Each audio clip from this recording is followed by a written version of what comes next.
Hey everyone, this is Sensei Victoria Whitfield here, your journey partner in business, welcoming you back to episode 112 of the Journeypreneur Podcast. This is your source for channeled holistic stress management techniques, guidance, inspiration, and motivation to stay on your path to rapid financial ascension and massive impact as a conscious entrepreneur. So I am so honored and overjoyed that I get to share with you my dear friend Maya McNulty from fundraisingsecrets.org. She helps nonprofits to maximize fundraising by thinking like an entrepreneur. Welcome to the podcast, goddess. Thank you so much, Sensei. I feel your energy. It's coming through. Oh my goodness. I'm so happy to be here. Thank you so much. And you and I both know the world needs this message. Giving your background with nonprofits in the past, we've had a chance to chat. And I think I have a solution. And if we're ready to dive into it, I'd love to share.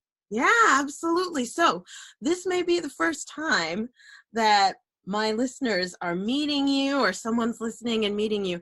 So before we go forward, tell me in your own words, what do you do? But especially, what are the 3 things that you're known for? Could you tell us? Sure. Well, definitely, I'm known for being a wonderful mom and wife. I've been married for over 21 years. And, that just means we went through a lot of stuff, right? So I have a daughter that's 19 studying at the University of Colorado Boulder. I'm also known for being a fundraising maverick and for my love and integrity for my community. So those are a few things that I'm known for and I'm really proud of. I love it. I love it. I love it. And my gosh, when I think of nonprofits, the first thing I think of is love, how they get out there to serve and uplift our community, and just knowing that you have the answer to help them have the resources and the support to continue to go out there is awesome. I'm curious, what was the point that you decided I'm going to help nonprofits to fundraise in particular? What was did something happen? What's the story there? Well, thank you for asking. And actually, because your audience doesn't know me, I'd love to start a backstory. Okay, so when I graduated from college, I actually studied fashion merchandising and design. I went to school in Boston and in New York, London, Paris, Rome. I did the big thing because I thought that's what my thing was, right? That was my jam, doing fashion. And when I came home after graduating, there wasn't a job in Albany, New York. There's no fashion capital in Albany, New York, right? It may be Manhattan or Milan or California or something, but there definitely wasn't that here. So I got a job selling insurance. And because I was an overproducer, I actually got fired from selling insurance. And I'll tell you why. Even if you didn't have a motorcycle and you came in for renter's insurance, I could sell you motorcycles insurance and then a life insurance policy to go with it. So I was really on fire. And it reminds me, because I worked for 9 West during my school years to pay for college. And I always used to win all the shoe contests. And I had at one point 100 pairs of shoes. So I was a really great salesperson. And I was an overproducer, and our job was from 8 in the morning to 4:30, and I would be done by noon because I would make the phone calls, I would sign up policies, get my things done, all the mailings that you would need done for insurance and stuff, for renewal policies, if there was a claim for a loss or whatever. So long story short is I had to go on unemployment. It was the first time I didn't know what unemployment was, and I also got a stipend. And I'm in my early 20s. I have no idea what all this means. But while I was on unemployment, I said, I had to revisit myself and ask myself the question, Maya, what are you doing?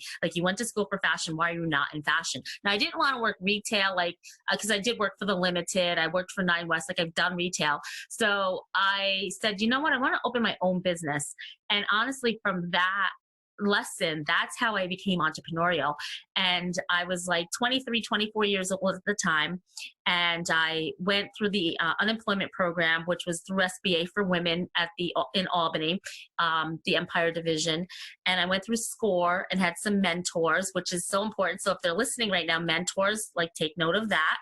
And they helped me to secure an SBA loan for women. And I opened my dress shop. And let me back it up too. Before that, because I was opening a shop called Vintage Boutique, which was recycle, repurpose clothes. Now, nobody thought that was cool at the time, but today, Plato's Closet and and everything, right? They think like, that's so amazing, right? And me, nobody bought on, nobody took on. So I had to change the name. Russell Brunson talks about you're just one funnel away, right? One tweak away. So I changed the name from Vintage Boutique to Village Boutique because we're being in the community. So ILL and INT. So I changed it to Vintage, from Vintage to Village. And then it took off. And I had women from a 800 square foot store to a 1,200 square foot store. And they used to come in and be so excited. And I had all kinds. I personal shopped. I went to Jacob Javits in the city, in New York City. I went to the New England show. I went all over Vegas to purchase clothes, accessory buyers. Like I saw myself in this whole new thing, and it was in my element. And after that, a couple of women were coming in and they were always buying clothes, and it's because they were losing weight and feeling good and empowered by themselves. Yeah. And I asked them, what are you doing? And they bought this franchise called Curves for, well, they were going to this gym called Curves for Women. It was a new franchise. And so then I ended up looking into it and I purchased 2 of these franchises. Now, here's another lesson to take note of is that do your research. And I didn't do my research. I just saw the popularity of it. And because I'm in fashion, I now know it was a fad. And in 10 years, it was a 10-year contract, but only 3 years of that was good. So I ended up in this process, losing this dress shop, which was profitable and exciting and an exciting time in my life, to opening 2 Curves. I got married. At the time I was engaged, and we got married in 2000. I had our daughter, but I'll back it up a little. When I opened this Curves, it almost put my family in bankruptcy. It was an upside down business model. We started to lose things, lost my building to foreclosure. And it was like, I didn't do the research, right? I didn't realize that it was an upside down business model. All I knew it was fun and exciting, and everybody was talking about it. In fact, they began to be in the Guinness Book of Records for over 10,000 franchise, fastest growing franchise in the world. So while we could applaud that, it was also the first time that women gym goers were getting off the couch doing couch to 5K. It was exciting, right, to empower women and be in that. However, at the other end of it was backbreaking. It was financially a hardship. Teachers that use their retirement to buy this franchise and are now destitute and working like at Walmart and McDonald's to make ends meet because it was such an upside down business model. But because I was so young, I said, okay, well, I was 25, 26 at the time.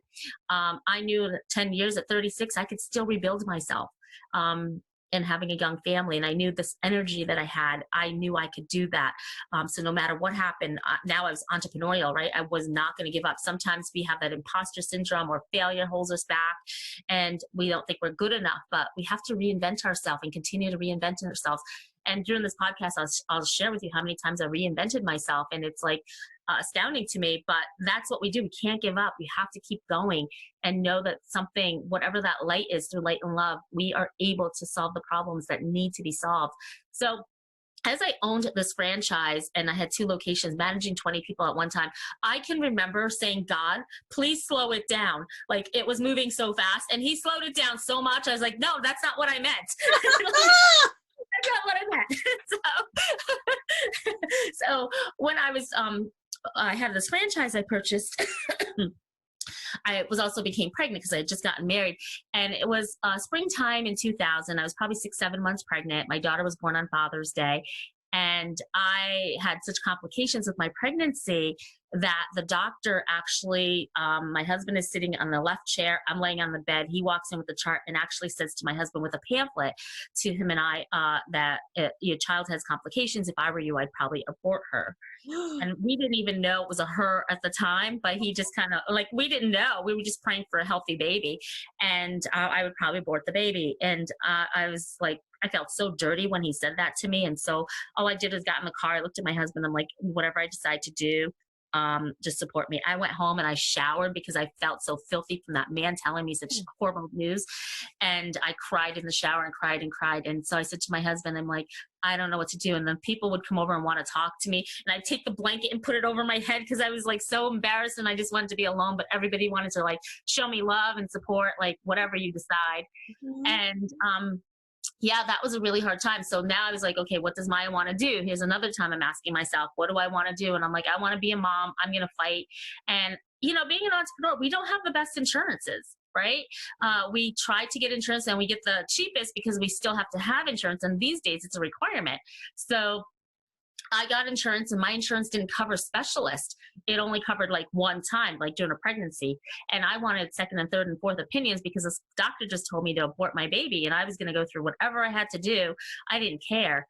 Whether it be credit cards or whomever, I was going to get the money to be able to get second and third opinions to pay for my pregnancy. So I reached out to a nonprofit and they helped me and they guided me where to go. And that was the first time I ever got help from an outside source. And I didn't know it at the time. All I knew is the one thing: I wanted to save myself and my baby's life, right? And fight for her. That's all I knew. And there's places out there that'll help you to do everything. You just have to go find which one. There are dog organizations, pet organizations, women organizations, children organizations, human trafficking. Like there's so many different ones, right?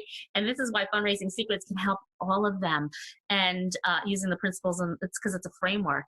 And so while I was pregnant and getting my second and third opinion and had my baby girl, now who's 19, so thank gosh I didn't listen, right? We didn't listen, we fought. And now Curves went out of business, right? It took me in 2008-9, we got hit by the real estate market, right? Killed us. By 2010, I didn't know how to stop the bleeding. And literally the bank took the building away. My mom, I borrowed money from my parents and I was like, I'd probably never be able to pay you back because I'm so far in debt. I don't know what to do. It was the first time, like these things all happen the first time. And as entrepreneurs, this is what happens. And you're all in, right? You can't have one foot on the dock and one in the boat. You have to be like, as Tony Robbins would say, burn the ship or burn the island, right? Like you got to throw it all in. And that's it. I was always all in. And I'm not afraid anymore. And failure is just, it's not even a thing that I face anymore. I'm like, it's more like a opportunity. Like, okay, I'm not looking at it as a failure. I'm looking at it as an opportunity. And that might be a result of it, or so could be profits. Like you don't know.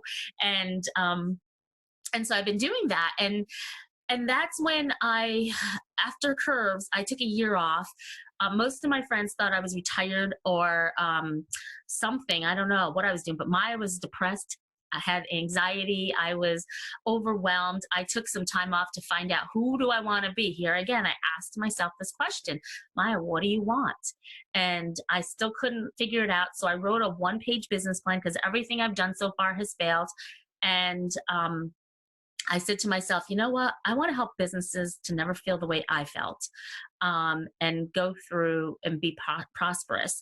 And so I did that, and I reached out, and straight away, because I was always good at sales, I called up like 10 different people because they all did business with me in this business district. In fact, I was on the board up there, and I was one of the people that started like their 5K run and the street festival and a strawberry festival and stuff. So they all had a good reputation, right? So they all said yes to me when I said, hey, I'm starting something new. Would you be interested in doing this with me? And that led me to design the mobile app, Where to Shop and Dine, which connects colleges and communities for places to shop and dine. But that wasn't fulfilling enough because I didn't want to sell advertising when I'm 60, pounding the pavement to do that. Now I could have scaled and built a team and stuff, but I'm like, what else could this app do? What else could it do? And so I positioned it to help alleviate child hunger with a roundup program. And it's been so exciting to be able to help kids and help families on weekends who have food insecurities. And now I know this all sounds like I'm such a wonderful person and great and everything, but I'm still trying to figure me out. Yeah. And so I said, last year, 2019, I wrote 2 books. I decided to write 2 books because I said, Maya, what do you want to do? And I keep asking myself the same question. And finally, I wrote 2 books. One was My Favorite Quotes for Entrepreneurs, an interactive guide to inspiration and empowerment, and which is 180 of my favorite quotes, and then 7 principled business exercise. And because I paid for the lesson at Curves, there's a 30-day journal inside to keep you empowered and inspired. Then after that, I started to write Fundraising Secrets, but I kind of failed at it in the beginning because I was helping an organization, and the person that was going to write the foreword to my book ended up having a stroke. And I'm not like a stranger to setbacks and sacrifice, right? So I took some time, and it took me 14 months to write the book. And it is a short book, but it's a step-by-step playbook on how to fundraise fast, grow sponsors, upsurge donations, and impact the world.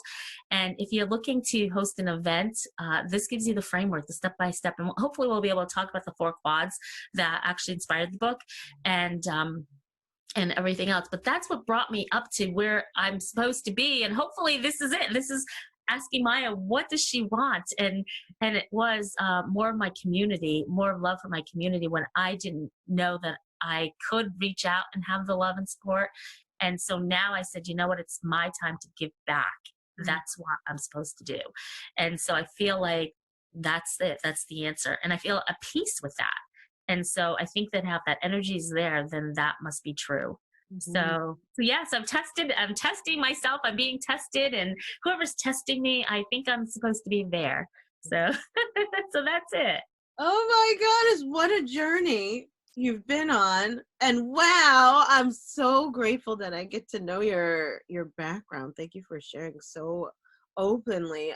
Like, wow, like my head is spinning from how many things you've created. Not just like a healthy daughter, but like businesses over and over again, like, and reinventing yourself multiple times. Like, I'm curious, was there a point that like you could have thrown in the towel? Like I'm thinking of like several points in that story of like where, okay, I'm having another rock bottom moment, but why? What was the thing that you told yourself to not throw in that towel? Because someone could be listening in right now who vibrates with your like high energy and like, let's go, let's create, let's organize, let's do our best, like, and you know, being an overproducer. But there's sometimes as we go on our path as overproducers, there's a point where you're just like, oh, I'm tired. Like, did you ever hit that like, ooh, I'm tired wall? And how did you keep going? I'm curious. Okay, so remember when I said that I took the year off?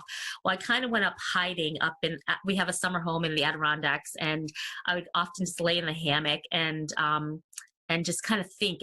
And really, I was really depressed and trying to think through my depression and the imposter syndrome, like I'm a failure again. And how do I tell people? And I was like, this isn't the ending of my story. So why, like, I have the ability to change the ending. And so when I said, you know what, I'm going to help, even though I was in this dark place, he said, let me see who I can help. Like, I was thinking of how I could help, how I could serve, as opposed to how am I going to make a next dollar? How am I going to invent myself? And I said, you know what? I don't want anybody else to feel the way I felt and what I went through buying something that was not profitable, something that was an upside down business model, knowing that they sold that to people, thousands, 10,000 people, and put them in financial hardship. I mean, if you look around and you think of like how many people almost went bankruptcy to bankruptcy court or even filed, I mean, it's thousands. And I know these Curve sisters. And I used to host the meetings. I'm a networker, right? So I used to host the meetings. They used to come to my place and tell, like my club, and tell me about what was going on. And so I said, I don't want this to happen to anyone else. And so I made it my mission to help nonprofits and help businesses to not ever feel the struggle. So every year I've been helping a nonprofit to be able to fundraise, and I give that back 100% for free. I pick one and we go. So this particular year, last year we picked NAMI, which was the National Alliance on Mental Illness.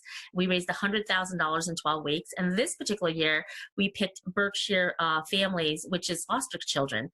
And so our fashion show that we're going to be put, I don't know if it's going to be a fashion show, but a gala event type of thing. We have to still talk about it. It's going to be in September, and it's fostering love. And so for foster care.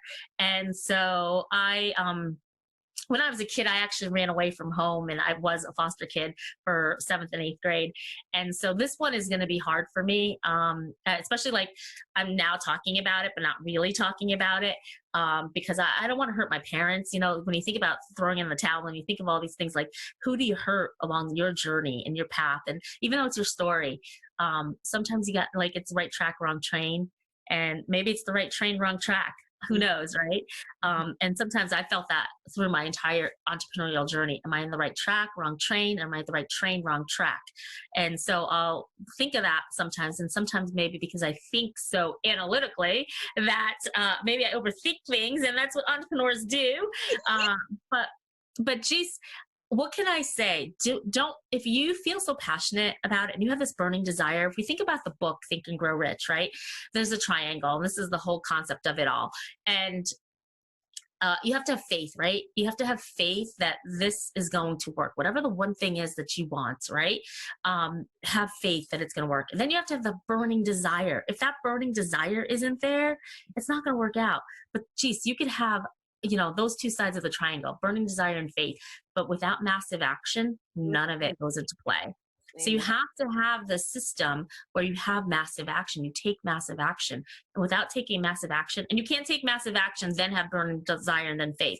You have to have the faith, then burning desire, then take massive action, and have them work together. Because what would you be taking massive action on? It could be bad behavior, right? Mm-hmm. So you could think of one thing that you want that's going to triumph you and put you in that direction.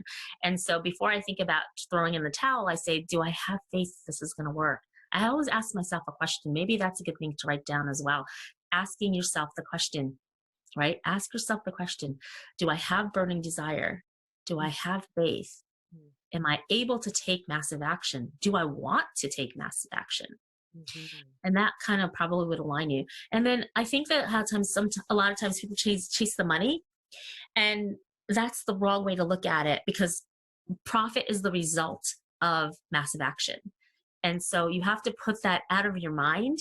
And once you have that system and foundation, like we don't want to build houses of cards, or straw homes, right? Sort of like calling wolf out. So we want to always have a solid foundation. And entrepreneurs, we fly by the seat of our pants. We are excited. We don't think things through. I'm guilty too. I know it. And I'm okay with it. But have a plan, but have a solid foundation, and just think of that pyramid, burning desire, faith, and massive action to get you there. So that's before you throw in the towel, that's probably one of the things you should say. Ask yourself those valid questions. This is so beautiful. Oh my goddess. Like, you are making it rain golden nuggets in my head right now. Like, there's so many good things coming through, especially because I was just reading a selection from Think and Grow Rich, and you made me think of the word that he uses, the power of autosuggestion. Like, Maya, you are an excellent example of someone who is so good at autosuggestion, where you keep asking yourself, Maya, what do I want? Like, what does Maya want? The fact that you're modeling that, even in the way that you've been telling the stories here, like it's this underlying mantra of you asking yourself, and with that auto-suggestion, with that self-reflectiveness, like you're generating clarity super fast. So I just want to thank you for modeling that, and also like bringing up the power of asking yourself the question first. Like, that's really empowering, rather than only turning to mentors or only going by outside, because like you're also in your story how you shared that, like, just seeing the women and everything's going great and then jumping in without tuning in first, like that ended up with the upside down business model, like things backfiring on you. So this is really powerful what you're sharing. And I also recall as you were speaking that you mentioned these 4 quads. So I wondered if you could just give us a sneak preview of that, and then tell us, where do we get to learn more about that from you? Because I feel like I can feel people listening in of like, woo, this woman is juicy. Like, I want to hear more from her. So like, with that in mind, like I want them to have a sneak preview of it, but let them know where they could go to get more Maya. So just a sneak preview of the 4 quads, but also then I want to know. Yeah. Well, okay. So definitely if you get the book Fundraising Secrets, you can go to fundraisingsecrets.org. I give away lots of juice on the podcast, Fundraising Secrets. So they can definitely, on any of the channels, Apple, Stitcher, Spotify, Google, you can go and listen to Fundraising Secrets, the podcast, and you'll get a lot of juice there as well. So let me tell you about the 4 quads. And this is, structure gives you freedom. My business coach, Rhonda Swan, always says structure gives you freedom. And I repeat it and I echo it all the time, because structure, when we talk about foundation and building skyscrapers, right? We want to build empires, like huge empires, right? So I break this down into, like, if you think of a circle and break it down into a pie, right? And there's 4 quads. And one is you need people in your corner. And if you're doing anything, we can't go at it alone. So building a dream team is essential. And how do we do this, whether it be for a for-profit or a nonprofit business, is having that camaraderie, the people that you like and trust. But not only that, but the people that can actually lead you. There got to be smarter people than you, right? I know that some of us, we think we're the smartest, or we have friends and mom and dads and stuff. We don't want to listen to our aunts and our grandmas on how to build an empire. So having a dream team of people that you emulate and you see yourself there is very essential.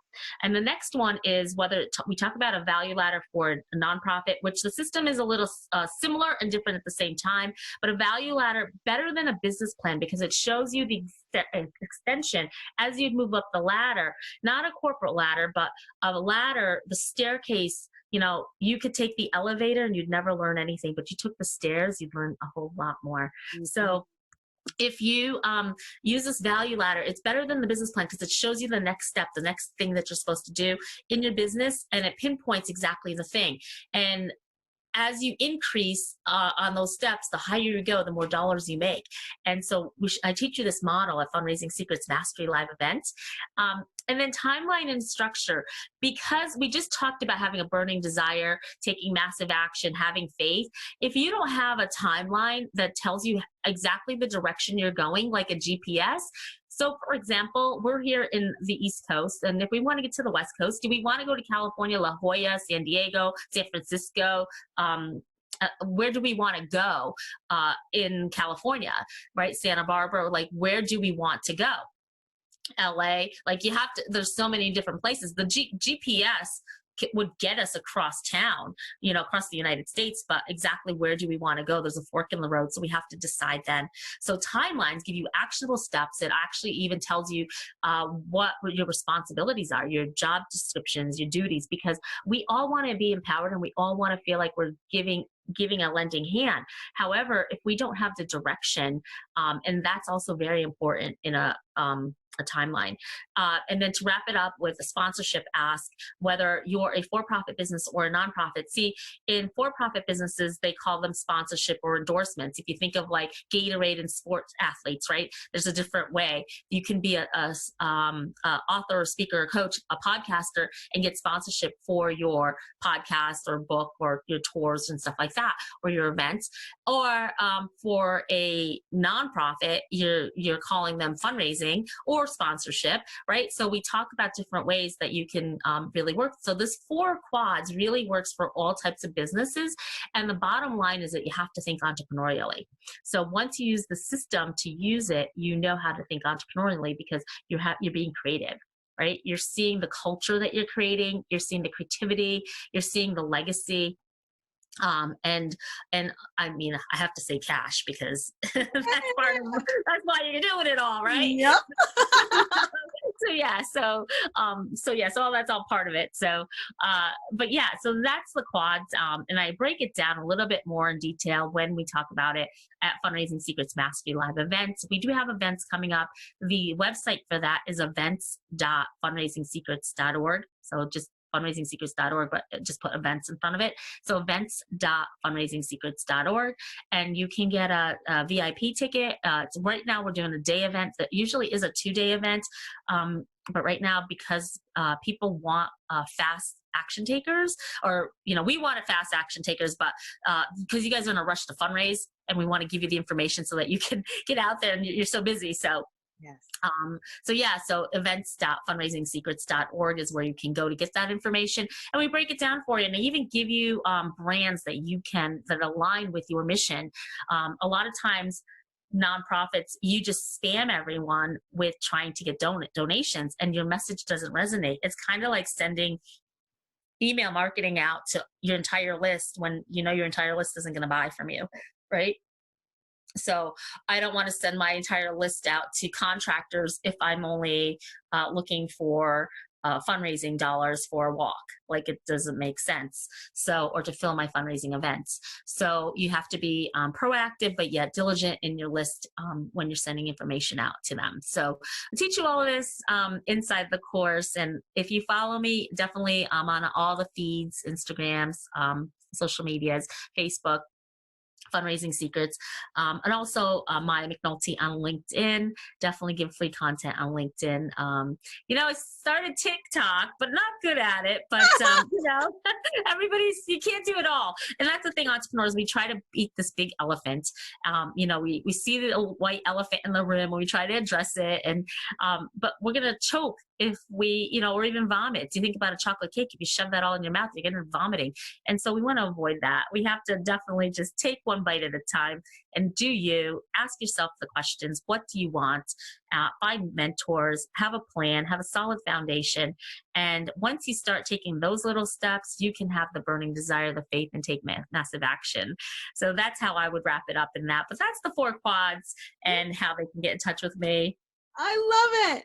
100%. And I can vouch for you, Maya. Everyone who's listening in right now, I've been masterminding with Maya for a little over a year now. And every time Maya speaks, she gives actionable steps, like incredible hacks for getting things done. This woman, like, if she's going to speak, go and find her and bring a notepad with a pen ready, because I know whenever you get to talking, Maya, you're always dropping gold. And whenever you share, it's stuff that you've tried for yourself and that you're working on yourself too. So this, I want to make it a point to say, I'm vouching for you. You know what you're talking about, Mama. Yes. Well, thank you. I've used myself as a guinea pig, and then I go out and say, yeah, I did that, and this is a tweak to make it better. And that, hey, I'm not perfect. I don't know perfect human out there, but as we talk about throwing in the towel as an entrepreneur, that's not my name. I don't want that to be part of even my vocabulary or vision. I know that how, as an entrepreneur, the pain of regret is the biggest regret, right? So who wants to go to their grave with the pain of regret? I certainly don't. And I want to try the things, even if they make me uncomfortable, to go out there and try it. At least I said I tried it. I did it. And even if I failed, it wasn't that I failed. It's I paid for the lesson. And when you pay for the lesson, you could add it in your book like I did. My favorite quotes for entrepreneurs. I paid for that curves lesson, and it's now part of my book that will empower others.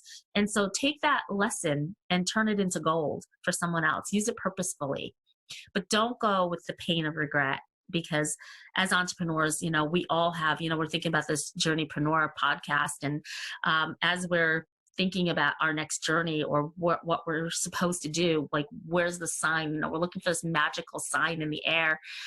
Maybe it's going to tap us on the shoulder. Who knows? It hasn't tapped me on the shoulder yet. I just keep asking myself, what is Maya's plan? What am I supposed to do? Who wants me? Who needs me? What does Maya want? And I just keep asking the question over and over again. And hopefully, I don't know if it's going to be a sign. I don't know if it's what it's going to be. A legacy, I don't know. But I don't want to just throw up the towel and throw my hands up in the air and then feel like I had imposter syndrome or I feel like I'm not good enough. I think that's times that we throw the towel in, is when we feel we're not good enough. Mm-hmm. And that's not your story either. So I we have to triumph through that. So communities like yours, where, Sensei, where you have them collectively and collaboratively, is so important, and let them continue to grow and nurture in communities like yours. And this podcast is amazing to share that vision and legacy. So I commend you and thank you so much for having me. This has been such a treat. Yay! Oh my goddess. Thank you so much for seeing me, and thank you for being present and just pouring out so abundantly. I mean, I'm feeling super inspired.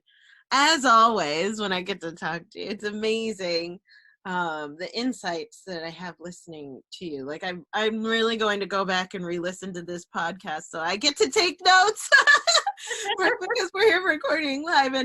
But at the same time, I also want to thank you for making that final comment about like the pain of regret that we can sometimes have, like dropping into the heart and knowing that the more that we acknowledge that as a community, as you said, or as I call it, as a tribe, the more that we acknowledge that this is something that's normal and natural and part of the journey, the more we're able to bear it, because it's not something that's hidden in the dark or shamed upon or seen as strange or out of the ordinary. Like for those of you who are listening in and receiving this podcast, please know that there are going to be bumps in the journey. There are going to be bumps in the road here and there. And I just wanted to give like an extra special hug to Maya for sharing her story to let you know that there is life after threat of bankruptcy. There is life after the threat of, you know, your child not being well. Like if you're a pregnant mom listening in, I know I have a couple of my clients right now who are like, there's more to you that can come out, especially when you keep asking that question, just as Maya so beautifully demonstrated. So what do I really want, right? What do I want? And today, if only just for today, like as we say in Reiki, just for today, I would challenge you to ask yourself that question of what do I really want? And I mean that, like, let's go in an existential sense, like not just a surface level, but go level 3, go level 4 with that type of a question and see what comes out. There's so much beauty and power that can come out of us as conscious individuals when we accept the challenge to continue to rise even in the face of difficulty, right? Maintaining that, as Maya pointed out, that faith, powerful desire, and then when you are ready, when you have that clarity from those two burning bright, going and taking massive action. So with that being said, extra big hug to Maya. And kisses. Thank you so much for coming on the podcast, Goddess. Thank you so much for having me. Loved it. It was a great time. Yeah.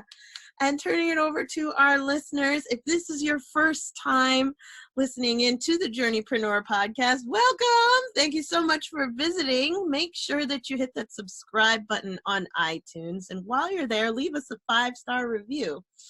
In the 5-star review, this is episode 112, so you can leave a note about what was the main nugget that good goddess Maya dropped here. Like there's so many, but like, okay, for this episode in particular, I give you permission to leave like several nuggets in the comments there when you're leaving your 5-star review. And to those of you who have been supporting the podcast and have been on this journey with me from the bottom of my heart to yours, I just want to say thank you for being my journey partner. I know I've been your journey partner as you're going and developing and growing, but you know what?